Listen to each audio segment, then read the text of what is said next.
The Hollywood Beat looks at books. I'm Tandy Culpepper. And I'm Pamela Skjolsvik. And Pamela, who are we speaking with today? We are speaking with Maggie Downs, the author of Braver Than You Think. Hi there, Maggie. Hello. Thank you for having me. Thank you for joining us. Pamela, let's talk about how you first became aware of Maggie's book, which is a memoir called Braver Than You Think, as you said, and let's take it from there. Well, both Maggie and I were in a 2020 debut group. 2020 was not a great year to have a debut book come It out. wasn't a great year for anything. No, it was, I'm sure we both had lots of big aspirations for these, our babies, books to go out into the world. But the dream, at least for me, did not go as planned. And so it was a Facebook, I think, debut novel group, and that's how I met because I had started the 2020 Quarantine Book Club in 2020, and I was interviewing people who had their books come out that year. And so I had met Maggie just through that. And that group was so wonderful because we were all in the same boat. We all had such high hopes and aspirations for our books. And then just with the pandemic happening, and it was really hard to see the same thing happening. So it was some commiseration and finding some, I don't know, just people who understood. It was a good group to have. Well, there's something about writers uh, and storytellers in general is that you have a sense of community because there's you can't have a story without a community. There's who you're going to tell it to, the wall. And I think Hopefully not. that's a very a valid thing that writers seek other writers out. Uh, I have to say, well, first of all, let me ask you, Maggie, what are you drawn to when you seek out what you like to read yourself? So I read across genres. So I love to read. I tend to read about 100 books a year. I'm always reading two or three things at the same time, plus an audiobook. Pamela So and I are the same way. We like to read more than one book at a time. yes, and so I'm not snobby about any types of books. I will read anything from literary fiction to, science fiction, romance, mystery, anything. Are you drawn to other memoirists? I do read a lot of memoirs, and I read a lot of travel because it's something that I really love. So I love to see where other people are going and like just get inspiration from their stories. When you, I got to stop and say this one thing. When Pamela first brought up your book, I had read it back in 2020 and had forgotten that I read it. But in 2020, my mother was not in the midst of dementia, Mm. and she is in her fifth year now of dementia. And I struggled with trying to read your book again this Mhm. time. I didn't share this with you, Pamela, but it was, I thought, because we had discussed, uh, she and I, about doing this, and I had second thoughts, and I thought, am I going to be able to do this? Let's talk about what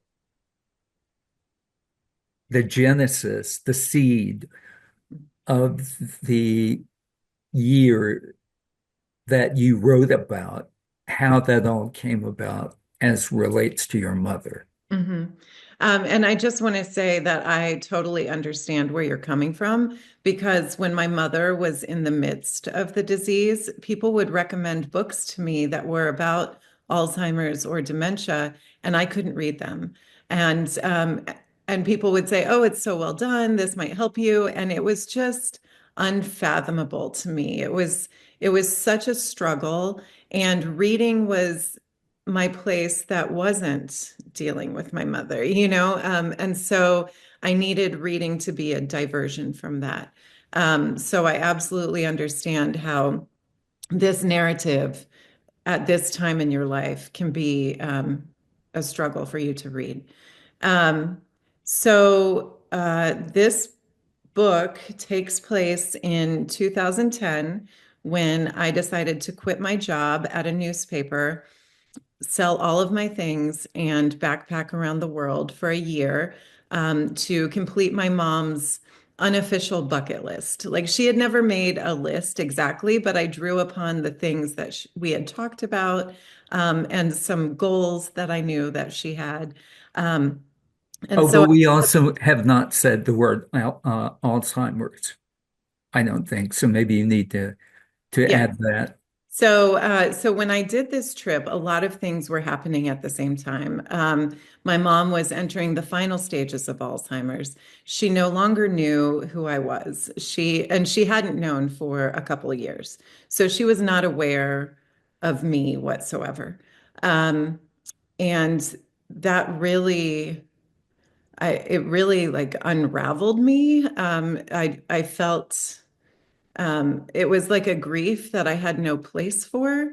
Um, and and I couldn't imagine sitting by her bedside and watching her that way, knowing who she was and what she wanted for her life. But I still had all of that sorrow that I needed to channel into something. And at the same time, I was working at a newspaper. I was going, to my little cubicle every day, and I was telling other people's stories. And I remember interviewing a girl from my community who had been chosen for um, like a show on the Travel Channel. And it was such an exciting opportunity for her to go to these places and to talk about the people she met and the things she experienced. And I wrote about her doing this, and I had kind of an identity crisis, thinking like, do I only exist through the stories I tell through other people? Do I have my own stories to tell? Like, is this what my mom wanted for me? Like, I kind of felt like life had already passed me by, and I was just in my early 30s at the time.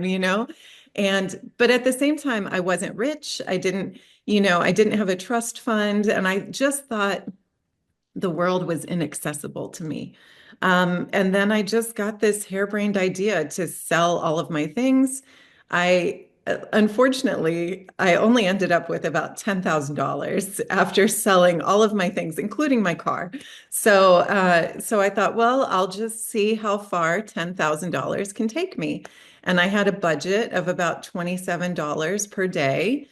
Some days I exceeded that, and some days it was less than that, but that's generally what I stuck to. And I set out on my own.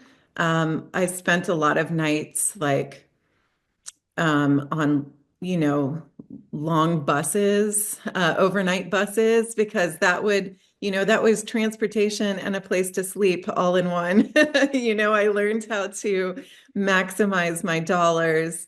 I volunteered in places around the world in exchange for like room and board. I spent some nights at bus stops, but I met incredible people, and I found like the most incredible part of it was finding this semblance of home everywhere that I went, and kind of finding the family that the world provided me, which is, I didn't realize that's what I had been looking for. Well, you wrote so much about the various places you went, and I'm thinking, and and these places are not the Ritz by any means. I mean, it wasn't my idea of a round the world trip that I would feel comfortable doing because I have never been that kind of adventurer. And I was shocked as I was reading it. Pamela, I don't know about you, but could you have done what she did? Could you pull that off? Probably not. I mean, I know my mom always used to say, like, because like within the US, I like drove my daughter, we lived in Texas. I had her fly to Chicago where I was at a conference, and then we drove from Chicago to Toronto. My mom couldn't fathom that I would drive just with my daughter all that way in a car. She couldn't, it's like, well, there's a GPS and, it's not that. But flying, to South Africa and doing, I don't think I could do that. I'm kind of a wimp, I guess. I I mean, like to I'm not play it wimpy in safe. some things. Like I've been to death row a couple of times. I'm not, but traveling alone, I think in a country that I don't know the language, I would feel very, very vulnerable. Especially as a young woman. Mhm. I was reading along with you, and you have a way of putting us right in the middle of it.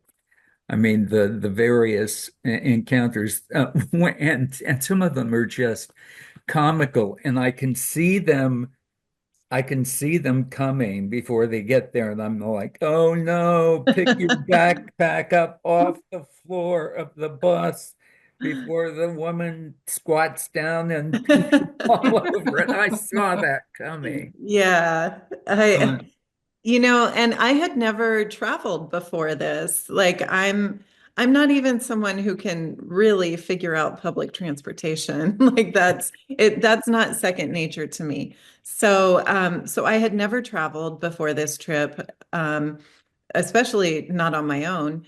I didn't know how long I would last. And I remember a month into the trip when I was volunteering at a monkey sanctuary in the jungle in Bolivia, and a monkey attacks me. And, I have an open wound on my hand, and I had to get stitched up by a veterinarian. And I was like, okay, this just got real. Like, this is not like Disneyland here. No. This is this is real. Like I am so far from home and I could actually die out here. yeah, that was a visceral moment when I could feel the monkey sinking its fangs into my flesh. Run down, if you would, in chronological order, the various cities and countries where you went. So I started the trip in South America, and I went through Peru, Bolivia, and Argentina.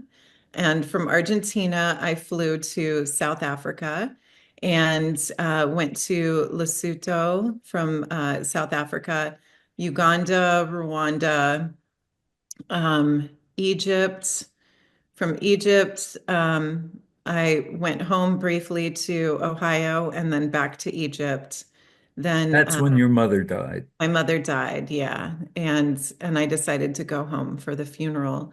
Um, and then Ethiopia, India, Thailand, Vietnam, Laos, Malaysia, South Korea, and briefly North Korea.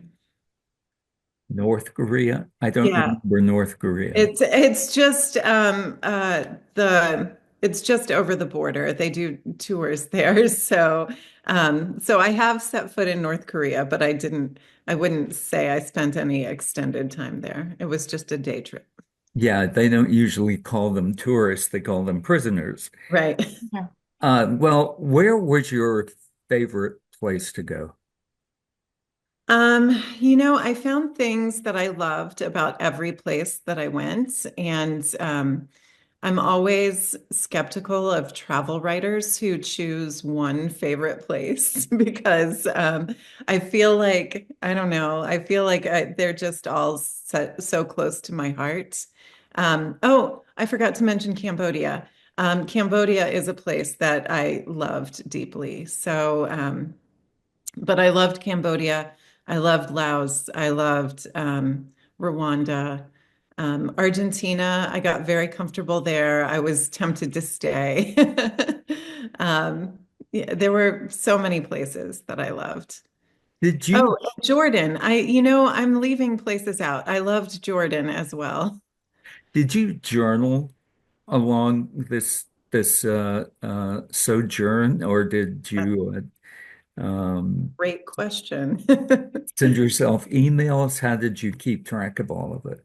So when I started the trip, I was really burnt out from my time at the newspaper, and I was determined not to write stories about this, just to kind of figure out who I am outside of my newspaper life. Um, and I thought taking notes or journaling would feel too much like work. So I didn't. I purposely didn't have a notebook with me.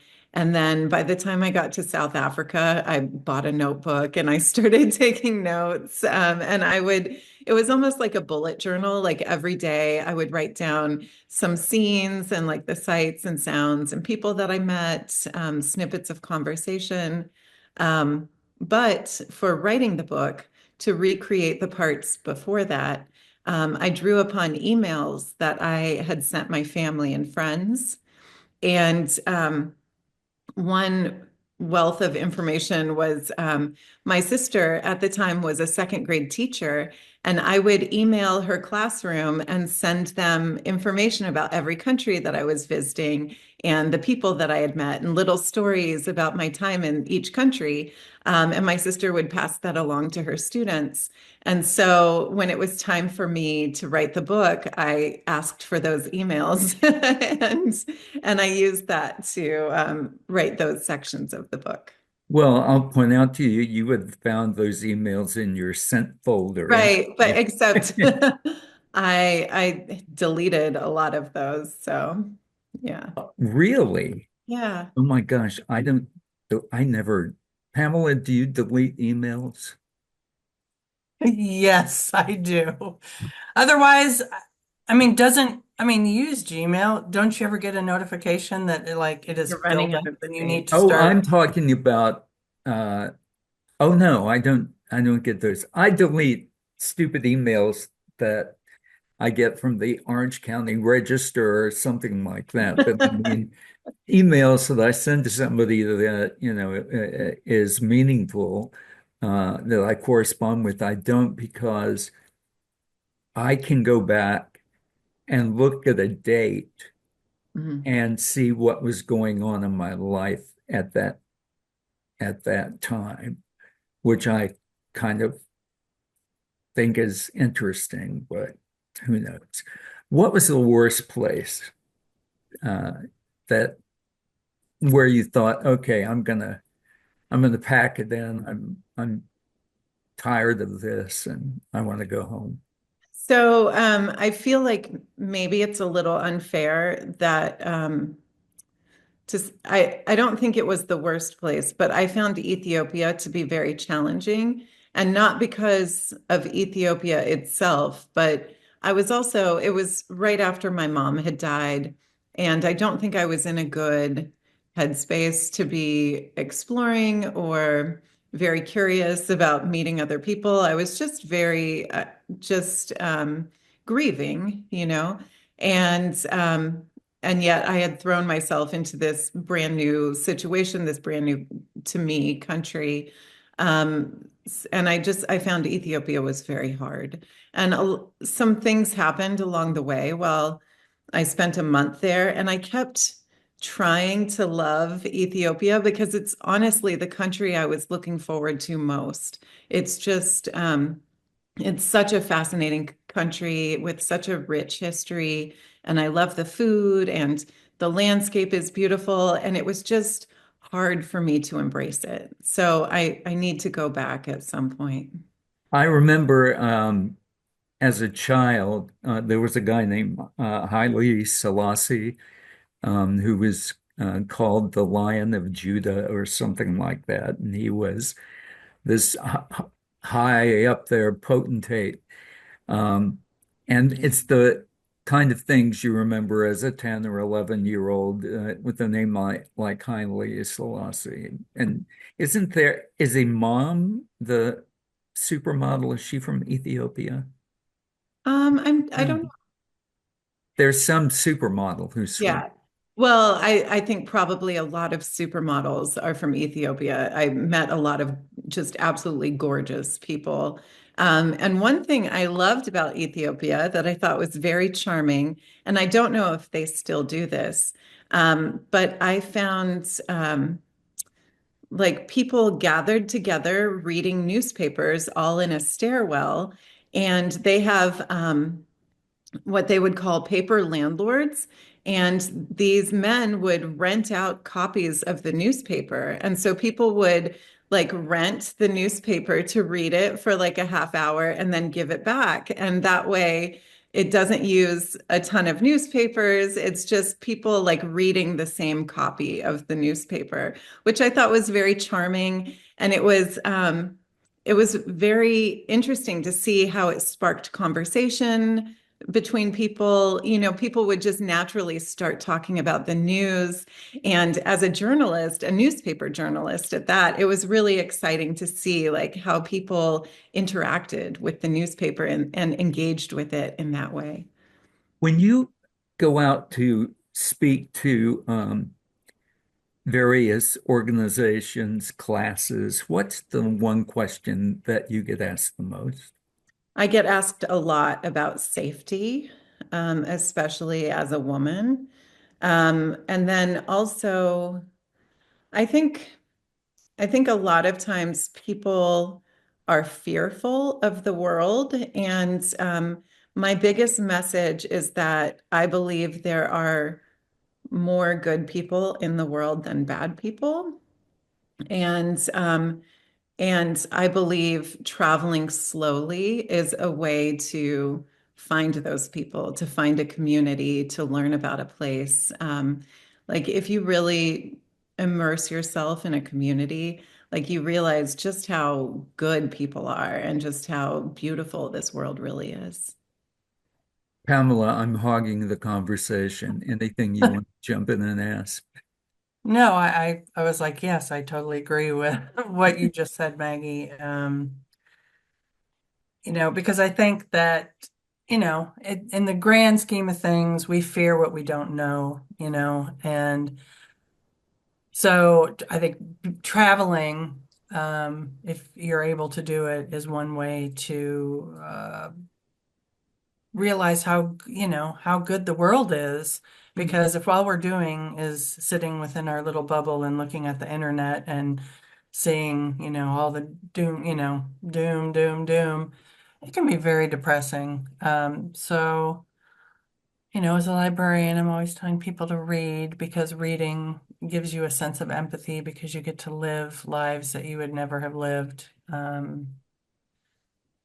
By reading. If I would love to travel. Travel is my dream. And I just haven't been able to do it as much as I would like to do it. But perhaps going forward in my older age, I can. I'm going to France this year, which is, Fantastic. yeah. Yeah. Um, you Go know, ahead. well, one thing that I realized was just the responsibility of a travel writer while I was traveling, because, and I can tell you the precise moment that I realized this. I was in Uganda, in Kampala, the capital city, and I was taking a picture of like a barber shop that was made out of. It was like a tin and wood structure, and it looked a little ramshackle, but it was really beautiful. I loved the colors and like the hand painted barbershop sign, but it very much looked like modest. And I took a picture of that. And then right behind me were like almost skyscrapers. They were like very glittery buildings, with shiny windows and lots of steel and very urban looking and like very modern. And I didn't take a picture of those buildings because they were just not as aesthetically interesting to me. And I posted a photo for like on my Facebook page of the barber shop, and a bunch of people were like, "Oh, the people of Uganda, they just don't have much, but it's so beautiful." And I thought, "Oh, you have no idea that if you widen this lens, it's actually a very contemporary city behind me. It's actually like, very modern, very sleek looking. It's not, I didn't realize that this particular lens I'm showing you is going to be your only lens of Uganda." And that's when I realized, oh, I have a real responsibility to both like show the details of a place, but also to expand that aperture and to give you a wider view of what this place really is, because I don't want somebody to get the wrong impression of a place or to have it be their only experience with another country. So can we get you to read a little from your book? Yes. Okay.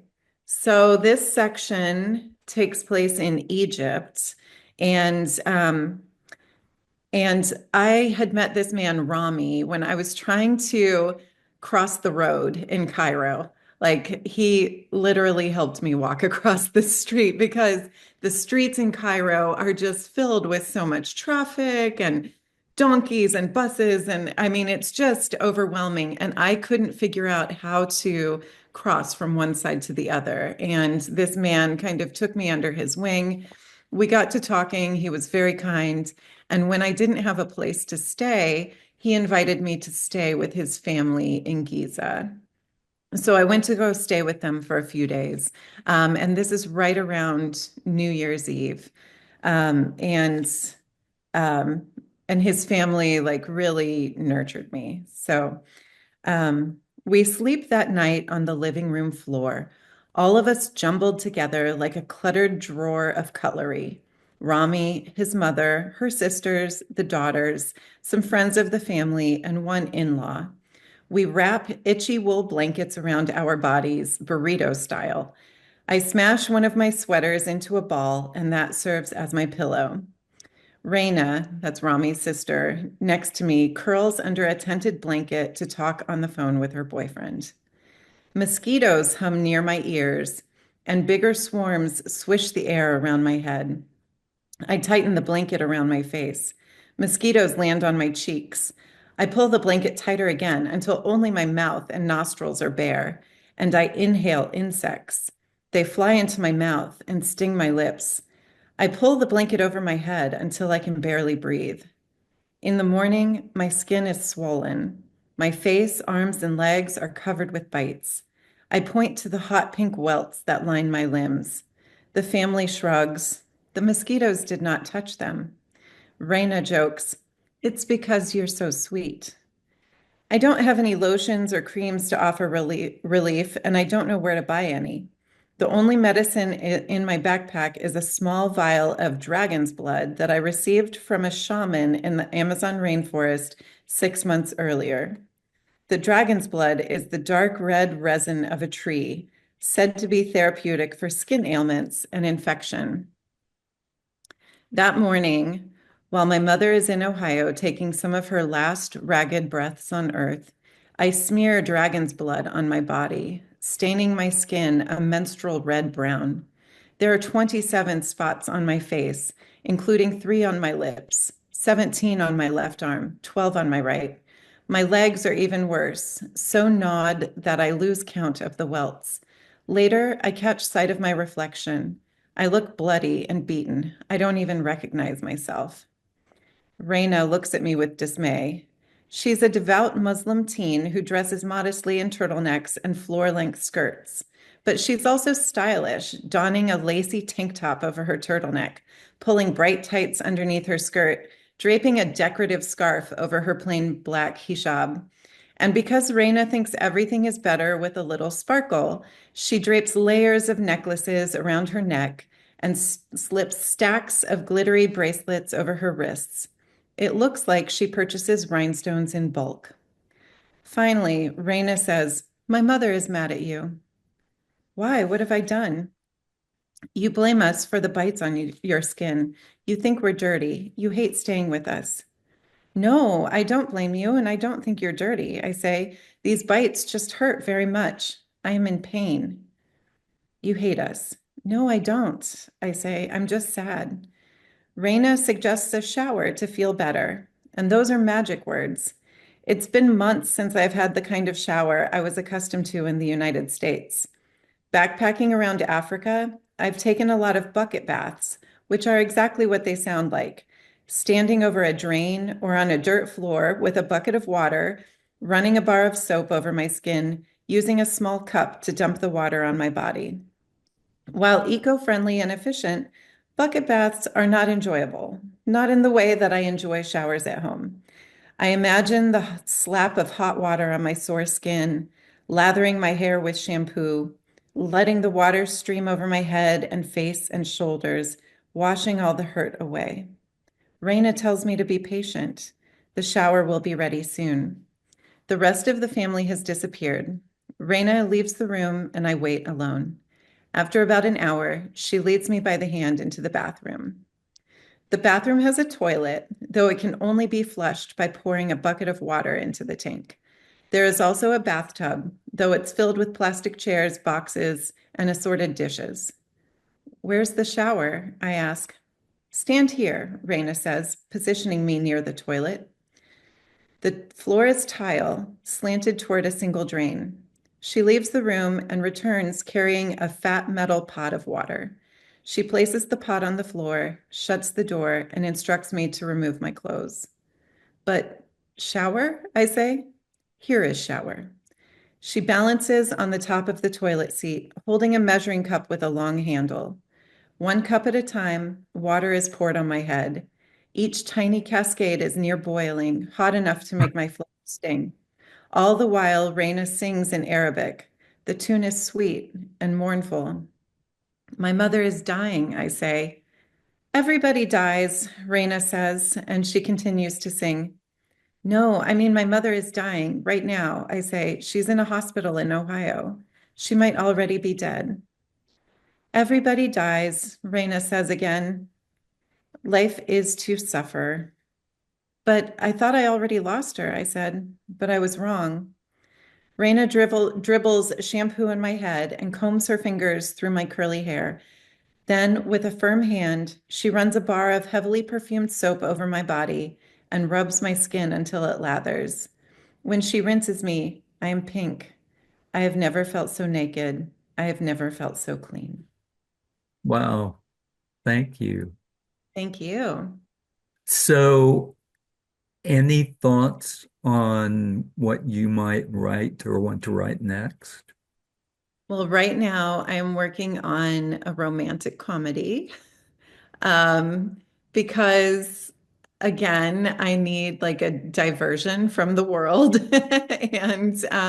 And it's been very fun to make up characters and have them be cute and sexy and do fun things together. But I'm also working on a nonfiction book about it's also travel based and it's about fragrances around the world. Good.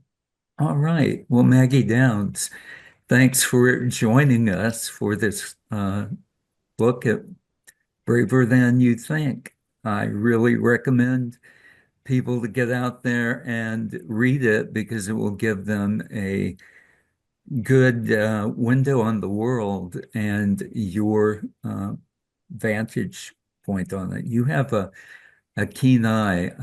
I'm glad that Pamela suggested it. Pamela, any closing thoughts? Um, no, Tandy, other than read, travel, and visit your local library.